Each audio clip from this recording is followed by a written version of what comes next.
Hi, everybody. I'm Dan Wells. I write horror, fantasy, and science fiction, and I talk about games on the internet. Today, I am excited to talk to you about Wild Lands, which is a fantasy animal role playing game by Stephen Wood of Stephen Wood Games. If you grew up, like I did, reading the Redwall books, this is for you. It is a world in which we have the environment, we have a forest, and we have meadows and mountains and things like that.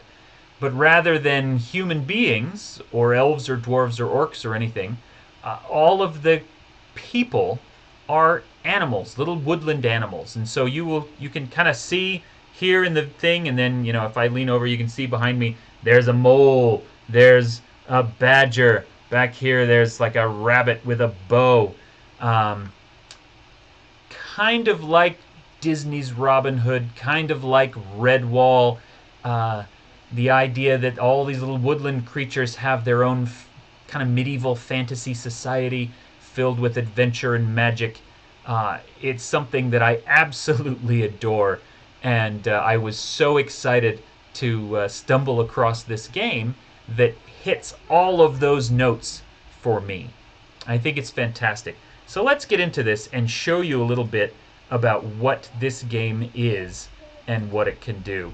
So, Wildlands, um, you've got a big section on character creation, and then there's the equipment. There's a player's guide of how the game works. A big description of the campaign setting itself, which is pretty extensive.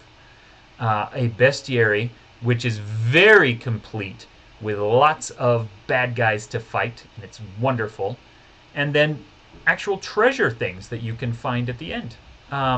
So the map, which is here on 2 pages, this is not just a generic forest, right? They have taken the time to put together this adorable little map. I say adorable because I'm imagining little mice running around with tiny swords. And it's got these big mountains in the middle. It's got this forest. It has all these different things. I love it. Okay, let's look at characters. Okay, so character creation. What you need to do is, I've never seen this in a role-playing game before, where it breaks down visually in a diagram what the different parts of the character sheet are. Also, one neat thing is there's a little box in which you can doodle your character, and if you do, whether it's a good doodle or not, you get a little bonus because you took the effort and you drew your character. So that's fantastic.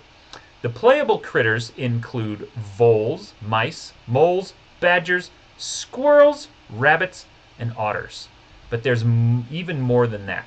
Look how amazing this art is. All of these cute little pictures of these little mice and things. You can tell that I love this kind of game. I'm just kind of, this is so neat. Basically, each species, each playable critter, gives you a little bit of an attribute bonus and then a neat little ability. And this is true of all of them. Now, some of the creatures are like magical versions. So Fuka is basically magical mice, and they get extra magic points, and then they can float. So if you're a normal mouse, you're very quick and you're intelligent. If you're a magic mouse, you're a little less intelligent and maybe a little slower, but you have cool magic and you can float, which is amazing. A petch, which is like a little stone mole, they've got some magic power. Actual moles, voles, which are even smaller than the mice. Squirrels, which are great. I guess the guy on the front was probably a squirrel instead of a rabbit, huh? There's rabbits. There's hobs, which are kind of like bats. You can see their little bat noses and their bat ears. They don't really have wings, but their ability is that they can kind of transform into a bat. They walk around, they've got some interesting little abilities, and then they can turn into a bat when they want to. An ichneumon, this is like a taller, kind of almost weasel or ferret thing, but again, with some magic powers. otters, which are enormous, and which, by the way, in real life, otters are the worst. They are horrible, horrible things. But these are neat, and they're larger animals, and they can hold their breath underwater. And then you have badgers, who are like the great big bruisers of the world. They're larger, by several times than some of the smaller ones, and they've got these incredible, physical bonuses, and then these cool powers that will let them do that. And then so the game itself works with, you roll 5d6 for your stats. You get rid of the lowest one, so then you got 4, and that helps put all your numbers into the character sheet. You can decide what things you want to be good at. Very classic attribute generation. Big truck driving by outside. We'll wait till that goes by. Then you've got skills that you can choose from, and it's just a very classic list of skills. It's really great. I love this game. The weapons are all done. This is how magic is incorporated into the game, is basically through weapons. You don't really cast spells on your own. You just make a physical attack with a sword, or you make a magic attack with a book, or something like that. And that will tell you not only what the spell does, but what the effects of it are. So you've got the Tome of Moon and Stars. You spend 2 magic points and you can cast Star Barrage. If you spend 5 magic points, you can cast Moonlight, and so on. So the gear that you have determines how the magic works, which makes things very simple and helps flavor your character. This is not the kind of game where you're going to be out collecting a ton of extra items or equipment. You're just going to have that tome that you started with, and so on. I should point out that the game also has mounts, and whether that mount is an insect that you ride on, or a different animal, or a bird, you can be... Look at this guy. He's got a jousting lance. He's really neat. So I really love everything that is going on here. Alright, so let's look now at the campaign setting itself, because they've really taken their time to make this a specific place, which I love. So it starts off with a cosmology. Okay? They are not fooling around. They have an entire cosmology of where the Great Isle came from and how it's set up.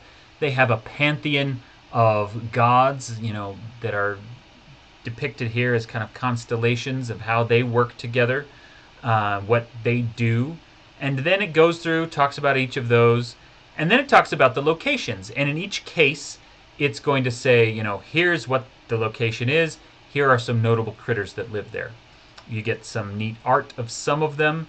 You get to find out what the red top tower is. And in every case, who lives there. What kind of thing can you do there? Why is it important? Who lives here? And why are they cool?